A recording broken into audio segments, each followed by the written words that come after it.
This is Dispatches from Myrtle Beach with Charles Neal and my son Link from Good Mythical Morning. How you doing, son? I'm doing pretty good, Dad. How are you doing? Oh, doing great. Yeah. I always look forward to getting another dispatch from you. Yes, Tom. Yeah, we're gonna do it. We swinging right on into another one. Give me a dispatch. What's new in your neck of the woods? Well, a couple of episodes, you asked me. We got to talking about Big Johnson T-shirts. Yeah, we did. We did. Did you run into Big Johnson? No, but Nancy and I went down to Myrtle Beach and went looking for Big Johnson T-shirts. Oh, you did it? And you took a field trip? Yeah. Yes. And did you take some pictures? Oh, yeah, took some pictures. Yeah. So I think what was the adventure like? Tell me about it. Well, the first thing, we went down to the Bowery where Alabama was the house band all them years ago before they got famous. So that's just a club, right? Like just a normal music club? Well, but it's got a restaurant in it too. So we went in there and got a hamburger and I got a bologna sandwich. And you ordered a bologna sandwich from a restaurant. You're the only person I know that'll do that. But you've also told me that they serve them around there. So maybe it's just a Myrtle Beach thing. Hey, and I'm talking about this. This thing had a piece of bologna about that thick, about an inch thick, and they fry it on top of the stove, and then they deep fry it just to put a crust on the top of it. Hey man, it was good. It was good. If you make one at home, that's not how you do it. So that's an upgrade. That's right. Yeah, I just fry it in the pan at home when I make one once in a while. But we after we went in there, we went into a shop next door, and it had all kind of T-shirts in it. And I asked the guy in there, I said, "Do y'all have any more Big Johnson T-shirts?" And he says, "Man, where did you come from?" The past. He said, that's what he said. I remember them shirts when my daddy used to bring me to Myrtle Beach down here. He said they went out with the wind about in the 90s. That was about the last time. He said they don't make them T-shirts anymore. They went out of business. I said, well, but they had that gift shop that's on there. That's where we went in and talked to the guy in there, and he was real nice and let us take a picture. And then we went to the Gay Dolphin. The what? Did you see that picture? The Gay Dolphin. The Gay Dolphin. It's been in Myrtle Beach for 56 years. Wow. And it's always been gay? Well, it's just a gay dolphin. I don't know. Yeah, it's always been the Gay Dolphin. That's right. That would be correct. It's not a choice. It's not a choice. It's just something that you find out. Yeah. Oh, I am a gay dolphin. I always have been. But that store, hey, listen, Nancy said, if this place ain't got it, you don't need it. Hey, it had about four different stories to it where you could walk up and down steps, and it was the whole block long. Did you find any Big Johnsons in the Gay Dolphin? No, and they didn't have them either. They were the same thing. Said the T-shirt place said, we ain't seen them things in 20 or 25 years. So. See, I think that it's about to come back. You know, we're contributing to the groundswell of people wanting the Big Johnson T-shirts to come back. Maybe we need to create a Big Charles T-shirt. Hey, boy, that sounds like a good idea. Anything, if we might make a little money off of it, that'd be a good thing. Yeah. But a Charles is not the same thing as a Johnson. So I don't know if that quite works, but maybe. I don't know. Maybe we could do a collab with the Gay Dolphin. Oh, yeah. Gay Dolphin is a cool shirt to get. You should get a shirt that says Gay Dolphin on it. Do they sell those? Oh, yeah. Yeah, they had some nice looking shirts in there that said that, and T-shirts and long sleeve T-shirts and jackets and everything. They were nice. Yeah. Do they lean into the gayness of the dolphins? Like, are there any gay dolphin shirts where it's like, I don't know, they're playing the like gay tropes? No, I don't think so. I think, when 56 years ago they want a whole lot of stuff said about, the word gay meant a different thing than it does now. Yeah. With people, it just meant that you were going in and you were gay and happy and going to buy a T-shirt or buy something in this store. So it was a happy dolphin, and now it's a guy dolphin that is attracted to other guy dolphins. Yeah, I guess so. I mean, yeah. They're changing with the times. It's time for another edition of Myrtle Beach Mailbag. I got several emails that we're going to, let's see, it says, what does a I can't even pronounce this. Too much Southern in this. What? What does a pronounce this word for me, Logan. Nostalgic. Oh. Nostalgic, okay. Mm-hmm. What does a nostalgic proctologist do? These words have a lot of syllables, Dad. I'm telling you. What does a nostalgic proctologist do? Yeah. What do they do? Well, a proctologist is in the, they work at the exit. Yep. And then, nostalgic. So they like to look back. Looking back at things on the backside. I bet the word back has something to do with it, doesn't it? Well, you about halfway in between. You're doing pretty good there. Yeah. Every time he looks back, I don't know. What is it? What does a nostalgic proctologist do? They look up old friends. They look up old friends.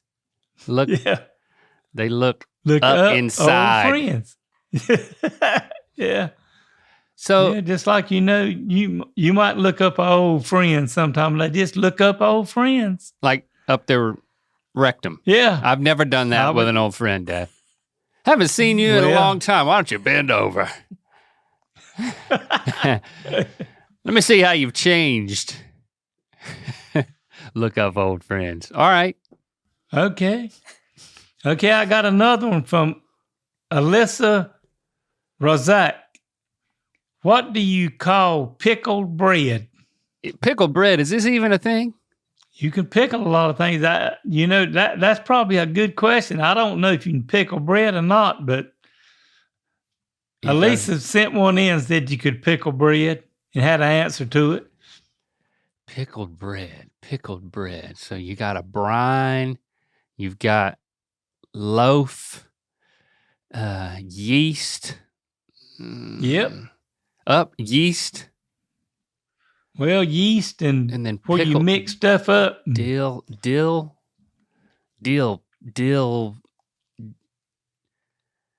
Come on. You're getting close. I'm getting close with dill and yeast. What do you call pickled bread? Dill toast? No, I don't have it. Deal dough. Oh, it's called a deal dough. Yeah. Well, I've always wondered what that is. It's pickled bread. Okay. What's the last thing you pickled, Dad? I know you're prone to pickle some stuff, right? You'll pickle a cucumber, won't you? Oh, yeah. Well, your nana will pickle some cucumbers to make pickles out of them and then just give them to us. So you don't pickle it yourself? I don't mess with. I let somebody. Hey, it's too easy to buy a jar in the store and do all that work to do pickles. That's true. What about like pickled okra? Christy loves pickled okra, I mean, there's so many things you can pickle now.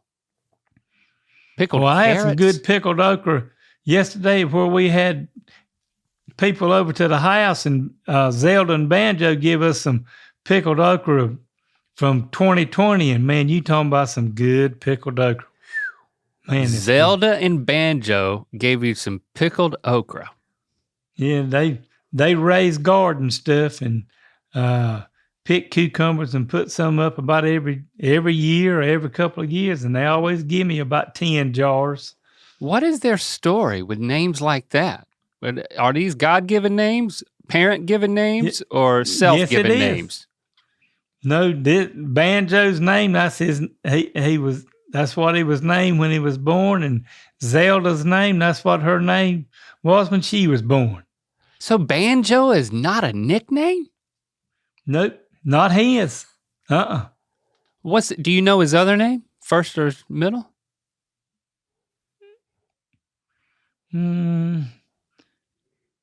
I don't. I ain't never asked him that, and we worked together 17 years. He worked for me. That's right. Yeah. I knew his name rang a bell. I mean, I haven't met any other guys named Banjo. Why did his parents name him that? Do you know? He was born around the time that, and his last name is Matthews, and there was a guy named Banjo that drove a race car, and that's what they named him after him. They named him Banjo after a race car driver, so it didn't have anything to do with musicianship. No, he'll flat tell you he can't play no musical instrument. Of course, hey, when you're big as Banjo, you just leave him alone. If he don't want to play nothing, you don't play nothing. Oh, don't mess with Banjo. You don't mess with Banjo. But he'll bring you some pickled okra. Oh yeah, and some other stuff. Hey, tomatoes from the garden, all kind of stuff. Yeah. Yeah. No, thank you. He's been doing it so long that some people know about it. They call and place orders with him. Say, I want 2 bushels of peas. He said, I'll have you some next week. He'll call and tell them to come get them. It's good to have friends in the right places. That's right. Because,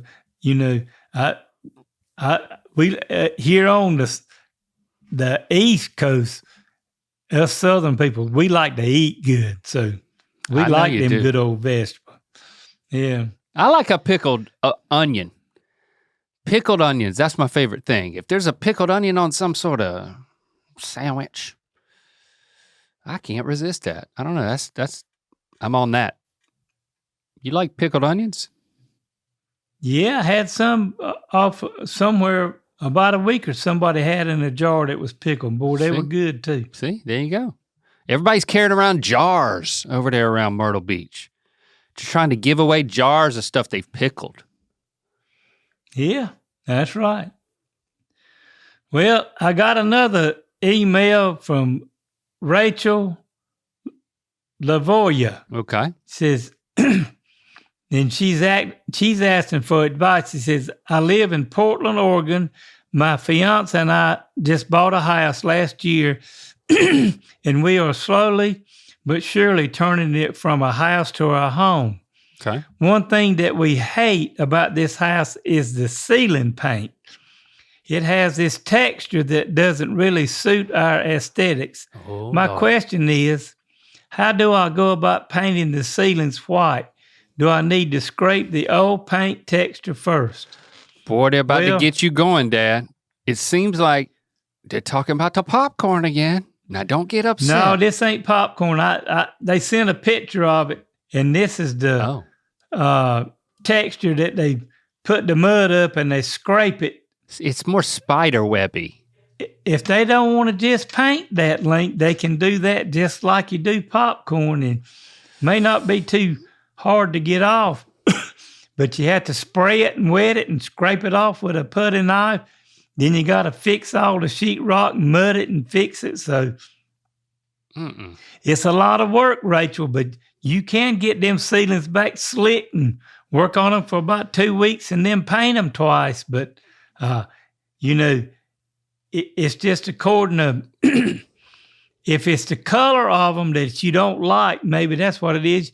You could just paint them a nice white ceiling paint color where they would just be white instead of, they look a little gray tinted to me.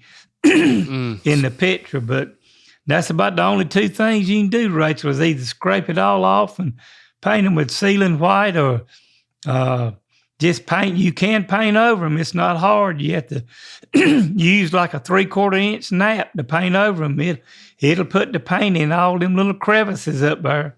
So 3/4 inch nap.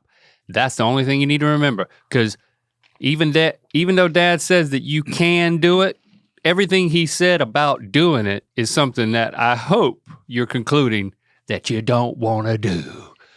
Rachel, get that 3/4 inch nap and just roll to white and just forget about it. Don't look up there at that ceiling ever again. Don't even look up at it, because you are not gonna scrape it. You are not gonna scrape it. Like, Dad said you could do it, but I didn't hear him say you should do it. Did you? If you want to do that, you might ought to hire somebody that does that for a living, like I have for about 40 years, that knows what they're doing and That's right. fix it back like it ought to be. But Don't do it, Rachel. Just don't live do it with yourself. it. Just live with it. You know, I'm to the point where I don't do anything for myself. I'm spoiled, but I wised up. Because every time, it seems like every single time I would decide, well, I'm just going to do this myself. I'll find a way to screw it up. If it was that ceiling, when I was done with it, there'd be a hole going up to the next level. There'd be something, there'd be more problems than solutions. I just have a way of breaking stuff. Well, I've learned that too, Link. That's like when I do remodeling work, I don't do any plumbing work. I can tear more up in 15 minutes. That's right. See? Than a plumber your can limits. fix in 2 days. Know your limits. So that's right. So we talked Rachel out of it. Yep. Which is the best thing I feel like we could have done. Well, I got another email from Thomas K. Okay. And he asked us both this. He said, what did you both want to be when you grew up, when you were kids? Yeah, Dad, I don't know this about you. What did you want to be when you grew up, when you were a kid? You ought to know. Oh, you think I can guess it? Yeah, I would think so. I don't know. Well, you said I ought to know this. Why would I ought to know this? Because a podcast host? Because I did it. Oh, because you did it. Yeah. Farming. Yeah, because I did it. That's right. So you wanted to be a farmer from as young as you can remember?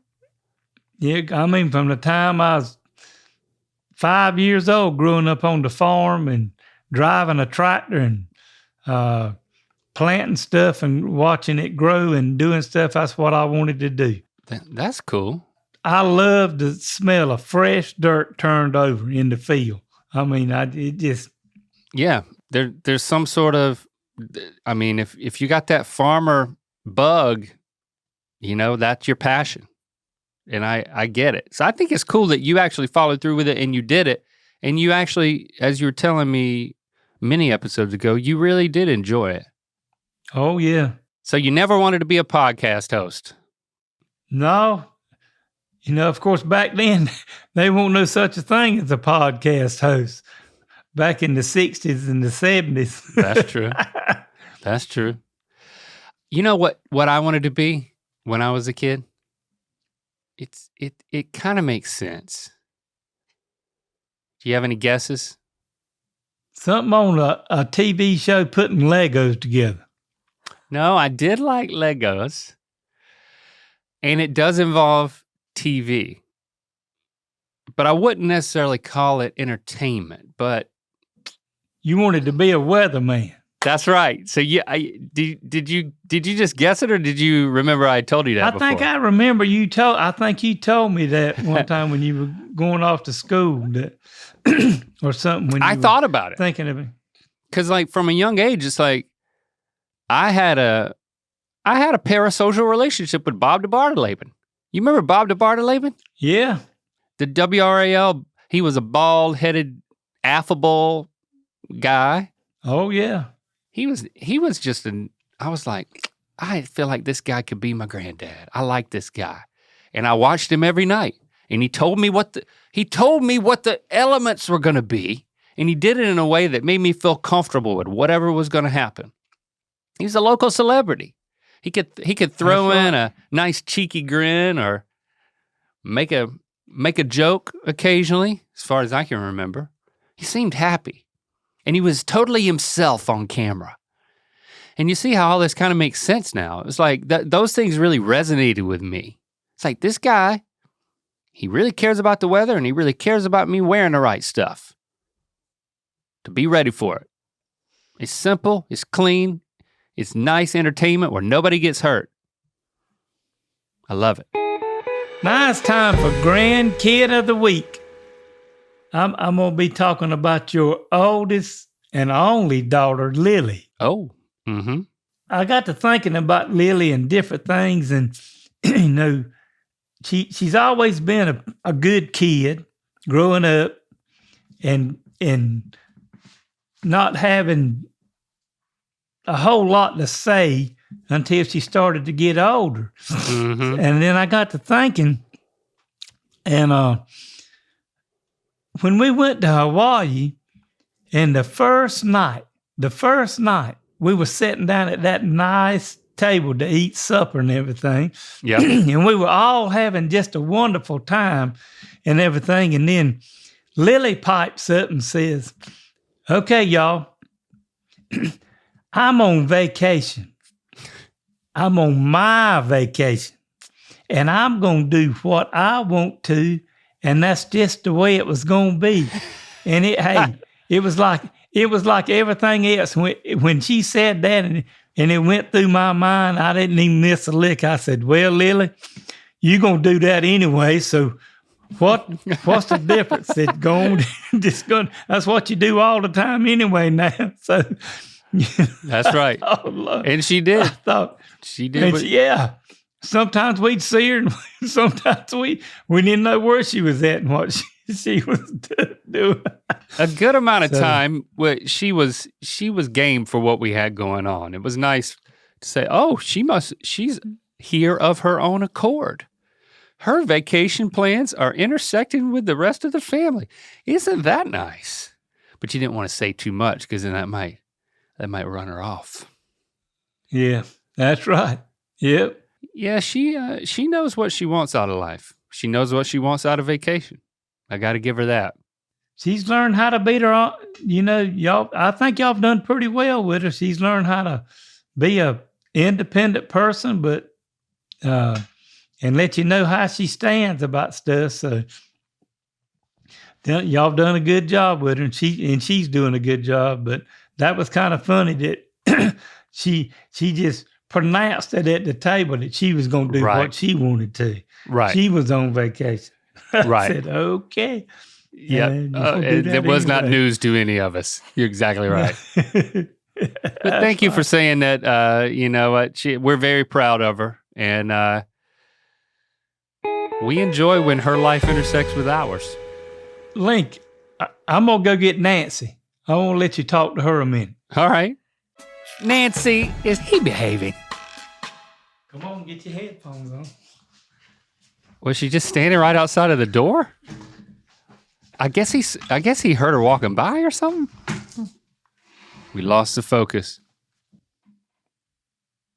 We're back in. Hey, Nancy, Dad just said all of a sudden, "I need to go get Nancy." I didn't know if he was in trouble or if I'm in trouble, but I hope you got some dirt on him. Is he behaving?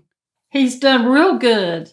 Our garden that he planted turnip greens in has done real well. In fact, he picked 2 5-gallon buckets and we put up 10 packs of green turnip greens last week. Well, I know turnips is your love language. He was telling me that.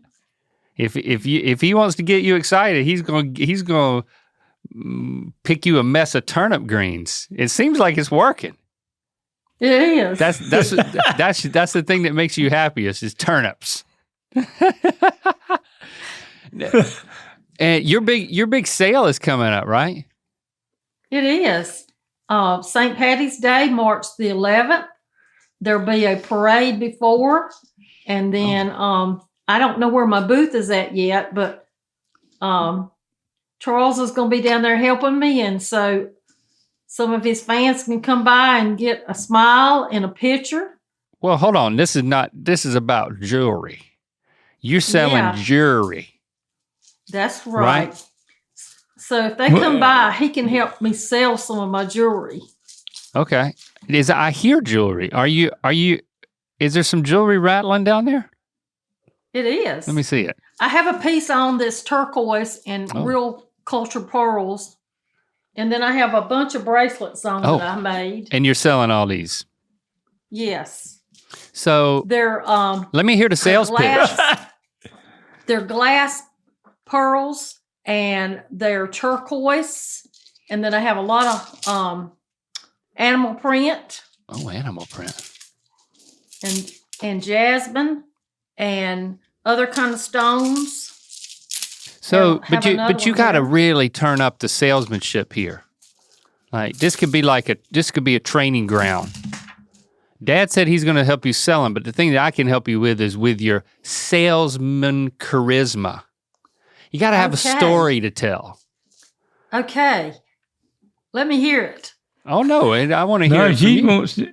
Oh, I thought you was going to help me out. Yeah, it's like something like, well, these are handmade with love, and I pour my heart and soul into these, and for just 3 easy payments of $50, you can have it on your wrist. And this animal print one, no animals were harmed in the printing of this jewelry. That is correct. But it could help take you to, and then it will transport you to, I don't know what animals they are. So whatever animal it is, you can talk about how every time you wear this, it will transport you to, I don't know, the Serengeti or. It's got pretty colors in it like the Lion King. Oh. Well, Link, I can tell you, she puts a lot of love because when I go to bed at night about 9 o'clock or something, she's up till about 1 or 2 o'clock in the morning making jewelry. I mean, she puts a lot of time and effort, and she loves making this stuff. So y'all need to come on out on March the 11th and buy some of this jewelry from Nancy because the name of the company she uses is called Precious Petals. Precious Petals. I remember. He did a whole ad for you. It's March the 11th. It's on a Saturday from 8 o'clock in the morning until 4 o'clock in the afternoon, right downtown North Myrtle Beach. And y'all just come on out. She won't be the only vendor there, but she'll be the best looking vendor down there. I'm telling you that right now. And boy, does she have a story to tell. You'll be there too? Yeah. I'm going to be there too. So if you watch the podcast and want to come and buy some jewelry and meet me too, just come on down. We'll be doing both things that day. Hold up another animal print one, Nancy, and sell me on that. So you sold me on the Lion King. Give me another sales pitch. And just, you can make it up. It's all, they're not going to know if you're lying. This one here is very beautiful. It has a lot of black glass pearls. It has gold beads on it, and it has a real pretty clasp. And all this is gold plated. Yeah, but what's that dangling down there at the bottom? The big feature. What is that? That's the head of a lion. That's not a lion. That's a leopard. That's a leopard. If you're gonna lie about something, you can't be lying about it. You can't make a leopard a lion. But you could say, now this leopard is fashioned after the likeness of one of the most famous leopards in all of Africa. This leopard saved many children from being attacked by hyenas, and her name was, and you just make up a name. Delilah. Delilah? Uh-huh. That's right, see? Delilah the leopard, the nice leopard. Wear it around your neck. How much is that gonna set you back? $150? No, that'll be $25. $25, and it's got a freaking leopard head on it, y'all. Man, and did you pound this leopard head out of raw material yourself, like a blacksmith? No, I didn't. Wrong I can't answer. tell a lie. You gotta learn to tell lies. You say, I stayed up till No, 3 o'clock in the morning pounding this face of this leopard out of just raw bronze. Right? That's not correct. You ain't gonna get her in trouble. I think I could pull off one of those, a Jaguar medallion. That's what I need. Well, good luck. I'm sure that people are going to come out in droves, and you are going to get Myrtle Beast coming out of the woodwork to buy your jewelry, which will be awesome. That's right. Hey, I know we kind of running over, but you sure you ain't got one other question to ask Nancy about my hair? Oh, yeah. Dad said that you were giving him feedback on his haircut, and I'm saying it should be a mullet. What do you think about that?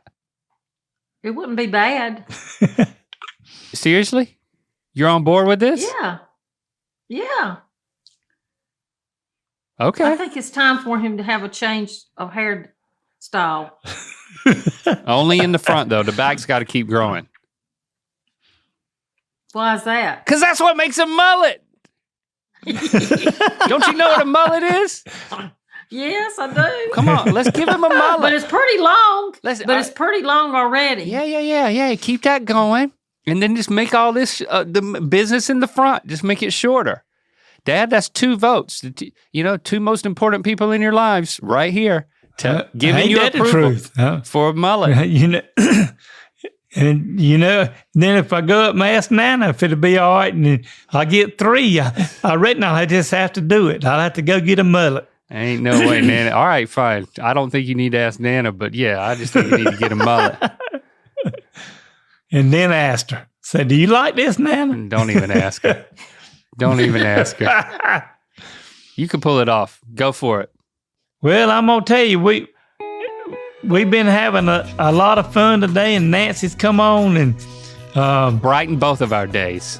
it was fun being with you here today, son, and we done a lot of advertising and trying to help Nancy and see maybe help our podcast and our show on YouTube. So, come on back next Tuesday for the podcast, and next Thursday for another thing on Video. So y'all just come on back, and if you got a joke, a question, a comment you'd like to share with me, just email me at ratherbeshagging53@aol.com. So y'all have a great weekend. We can't wait to spin and whirl you again next week. So just come on, let's have a big time and see what else we can get into, and just keep sending these emails so if we can help you out with different projects and stuff. So it was good being with you this week. So I'll talk to you next week, Link. I'll talk to you too. Nancy, thanks for dropping in. It's always good to have you on a thanks, dispatch. Link. All right. Love y'all. Okay. Love you too. Bye.